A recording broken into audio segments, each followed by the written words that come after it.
Hello, everyone, and welcome to your explanation for week 11 for college algebra, or college trig, rather. This is MAT122. This week, what we're going to be doing is I'm going to be talking about 4 worksheets all in one video instead of separating it, just to save some time and not be redundant. The worksheets we're going to be talking about today are worksheets 4A, 4B, and 4C, and 4D. Now, all of these come from, or I should say, a lot of this is based off of trig identities, and I put all of the notes. I think in your packet it's blank, just because the idea is that you write them all down, and that way it helps you remember them or whatever. But what I've done is I just put all of the trig identities on Schoology so that you can go there and write them down or just print off that sheet and have that. The other thing that might be incredibly useful is a unit circle or a unit circle chart, kind of like this one right here, just because you're going to be looking up a lot of, sine of 60 degrees or tangent of 5 pi over 3 or whatever. So there's going to be a lot of looking at a unit circle, and then these identities are going to be used over and over and over and over again. And they're separated by worksheet. Up at the top, it'll tell you which ones go with which worksheet. So that's what we're going to be using today for this chapter. So let's start on 4A. Okay, so on 4A, we're just using the identities from definition, reciprocal identities. They're not using those a lot. Well, actually we are. Yeah, we are. And then the Pythagorean identity, sine squared x plus cosine squared of x equals 1. So these are the main ones we're going to use on this worksheet. So there are some examples, and that's mainly what I'm going to focus on in class this week, but I did show all my work for those on the answer key in Schoology. So let's jump all the way down to number 4.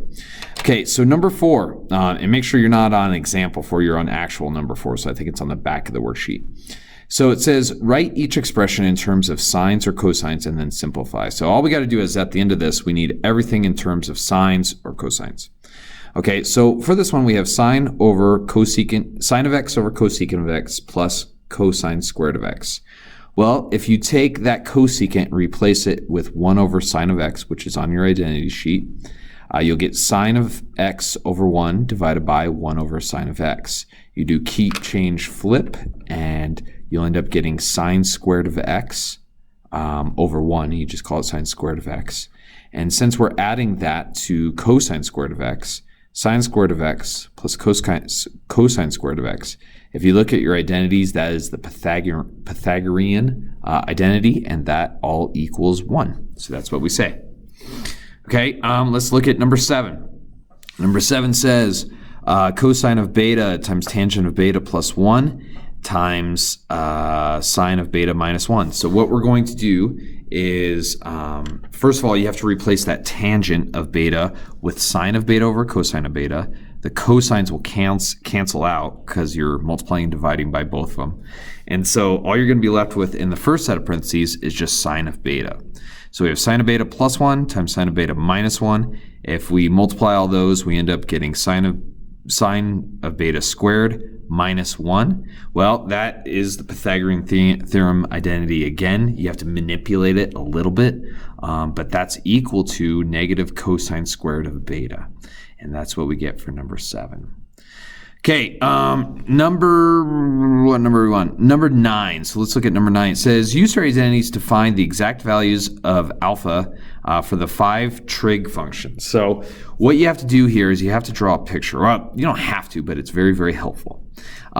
They tell us that tangent of alpha equals 1/2, and remember tangent is opposite over adjacent. And then they tell us that our alpha is in between 0 and half a pi. So that means it's in quadrant 1, and that's why I've drawn my triangle the way I did here. Okay, so alpha is always the one closest to the middle of the circle, so that's why I put alpha where I did. Opposite is 1, adjacent is 2, so I have 1 over 2, and that's how I drew this triangle. Then I had to use Pythagorean theorem to find the hypotenuse, which is just square root of 5. So this is the triangle we're going to use. And then from here, we just use our trig identity. So sine is opposite over hypotenuse, and then you have to get rid of the radical. Same thing for cosine. Tangent they gave us, and then you just flip them all over for cosecant, secant, and cotangent. So this is what I get for the answers for that one. Not the hardest problem in the world, but I think drawing the triangle is the tricky bit here. So just pay very, very close attention to that. Let's look at number 11. Number 11 says cosine of alpha equals this, and alpha is in quadrant 3, so that's why I drew my triangle going down like this. Alpha is always the angle closest to the middle, and remember cosine is adjacent over hypotenuse. And the big thing on this one is to preserve that negative. So we're going back square root of 3, so that's why that has to stay negative.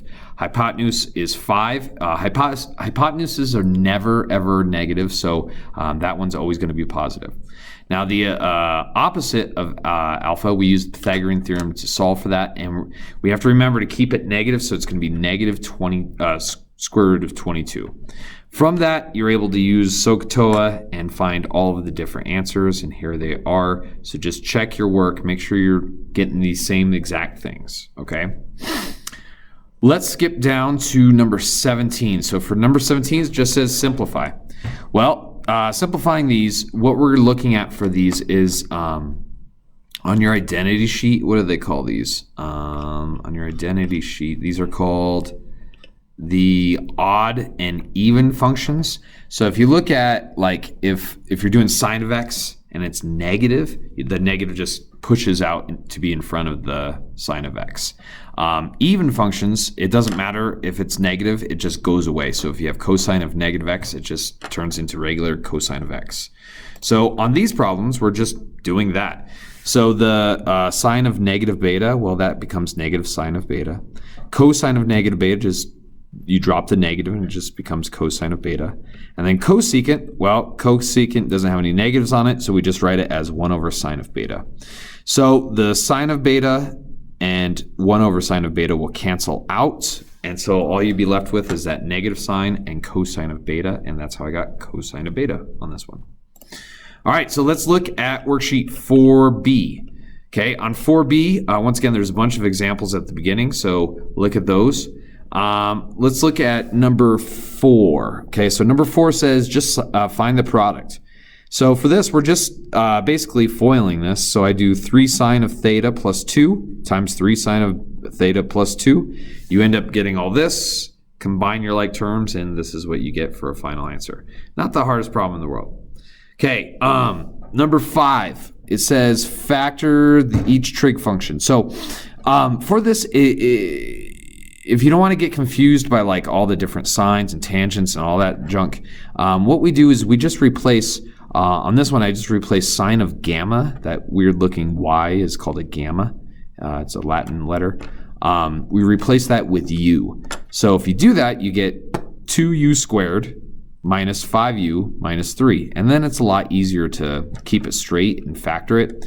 So if you factor this correctly, you should get 2u plus 1 times u minus 3, and then all you do is replace those u's with sine of gamma. So you get 2 sine of gamma plus 1 times sine of gamma minus 3. So it's just kind of substitution to help you out with keeping it all straight.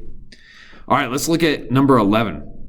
Number 11, these are the hardest problems in this whole chapter. Okay, it says prove each of these is an identity by like just figuring it out. So what I mean by that is, let's look at 11. We have all this stuff on the left and it looks gross, and then we have it all equal to tangent of x. So what I'm going to do is I'm going to deal with all the stuff on the left. I'm just going to reduce it as much as possible so that it looks like tangent of x on the right. So if I do that correctly, on the top of that, both of those two things being added both have sines in them. So I pull a sine out. Sine squared of x plus cosine squared of x is just 1, and that's your Pythagorean identity. So we get sine of x times 1, which is just sine of x, over cosine of x, and that's exactly what tangent of x equals. So we get tangent of x equals tangent of x. We write that, and underneath I wrote QED, which is Latin for quo equum demonstrata, which basically is saying I've demonstrated that this is true. So that's basic. I've demonstrated this.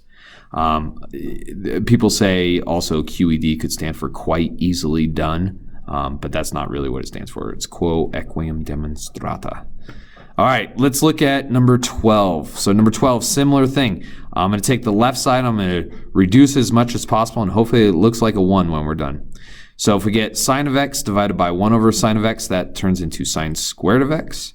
Cosine of x over 1 over cosine of x turns into cosine squared of x. So sine squared of x plus cosine squared of x is your Pythagorean theorem identity. So we get 1 equals 1, and we write quo equum demonstrata, or QED. All right, let's look at worksheet 4C now. Now 4C has some examples at the beginning. Pretty straightforward, numbers 1 through 6, that's just using cofunction. Let's look at number 7. So number 7 says use your identities to check these. So basically we're doing the sum identities.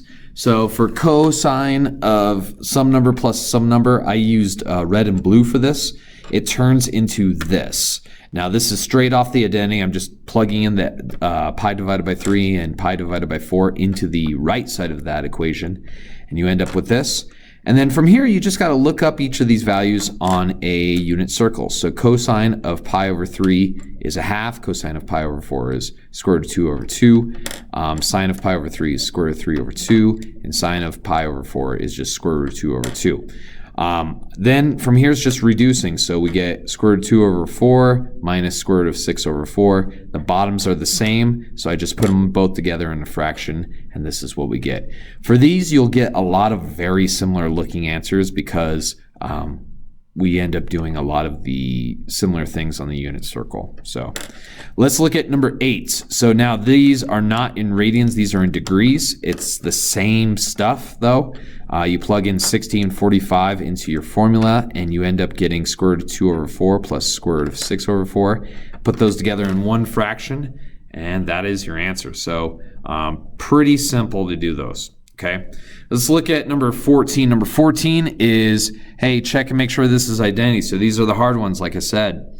So for the left side of this equation, I thought that was going to be a little bit easier to deal with. And there is a small typo on the right side. The very end of it says minus 2 cosine of x times cosine of y. That cosine of y should be sine of y rather. Okay.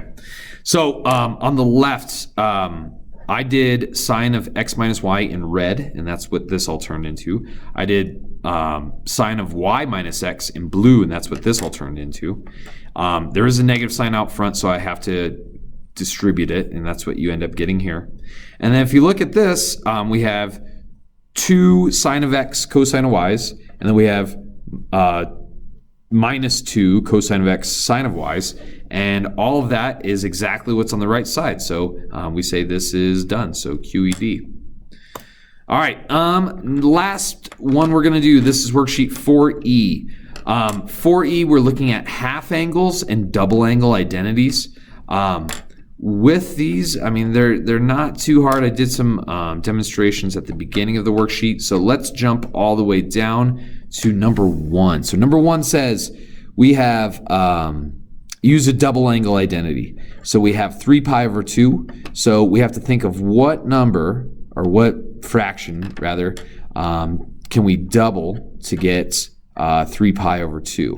Well, that would be 3 pi over 4 because you would just be doubling the top, and you get 6 over 4, and 6 over 4 reduces to 3 over 2. So if we do that, we look at our identity, the double angle identity that goes for sine. We end up getting 2 sine of x times cosine of x, and so I plug in the 3 pi over 4 in for the x's, look them up on a unit circle, you end up getting this, and then that all is going to reduce to negative 2 over 2, and our final answer is going to be negative 1. So those are pretty straightforward. Let's look at number 4. Now we're doing half angles. So pi over 8 is what they give us, so we have to think of what fraction divided by 2 equals pi over 8. Well, if you double pi over 8, it's just going to be a fourth, or I'm sorry, pi over 4. So that's what I used for my x. So I look at the cosine half angle identity. It looks like this. And now there's a square root and it has a plus or minus in front. And what we have to think about is our answer going to be positive or negative? We're not going to have both answers. So you think about the angle of pi over 8. Pi over 8 is in the first quadrant, and cosine in that first quadrant is positive. So we're not going to have a negative answer. We're just going to have a positive answer. So at the beginning of these, you have to decide, is our answer supposed to be positive or is it supposed to be negative? We don't get both. We only get one. So that's what I did here is I just called it the positive version. Okay, so plug in pi over 4, reduce, reduce, reduce, reduce. You're going to end up getting, this is the best possible answer you could get, the square root of 2 plus the square root of 2 all divided by 4. So we could keep going and make it a little uglier, but this is good enough for us, okay? If you did that on the calculator, you'll get some decimal, and that would be the same thing as if you just typed in cosine of pi over 8 and had your calculator in radians, you get the same decimal answer. All right, let's jump down to number 8. Number 8 is saying use identities to simplify the expression. Okay, so I looked for something that said 2 times cosine squared of x, and I found that, but it had a -1 at the end. So to make it match exactly what I had, I just added 1 to both sides. So I end up getting cosine of 2x plus 1 equals the same thing that I have. So this, the x in the thing that they gave us is 22.5, so I just plug it into the left side for the x. So you end up getting cosine of 2 times 22.5 plus 1, which is cosine of 45 plus 1. Cosine of 45 is just square root of 2 over 2. So I reduce all that, and you get root 2 plus 2 over 2. Okay, let's look at number 10. Well, number 10, you just look at your identity sheet until you find it, and I end up finding the tangent half angle theorem, and that's what it looks like. It looks identical to this. The x's are the 12, so I just say tangent of 12 divided by 2, and that's just tangent of 6. You don't really have to do anything after that because there's not much to do. Okay, so that is it. I know I went through that pretty quickly, but that was worksheets 4A, 4B, 4C, and 4D. There is no way to get good at this by just watching me do these videos, so you got to try it on your own and use my answer keys to guide you if you're not able to come up with a good path, or you're getting different answers. So use my answer key. I showed all my work, and well, most of my work. There were some times where I skipped a few steps just because it's basic stuff like arithmetic and stuff like that. But that is it for this worksheet, or 4 of these worksheets, so week 11. If you have any questions, please bring them to class or email me, and I'll be happy to sort you out. Okay? Good luck, and talk to you later.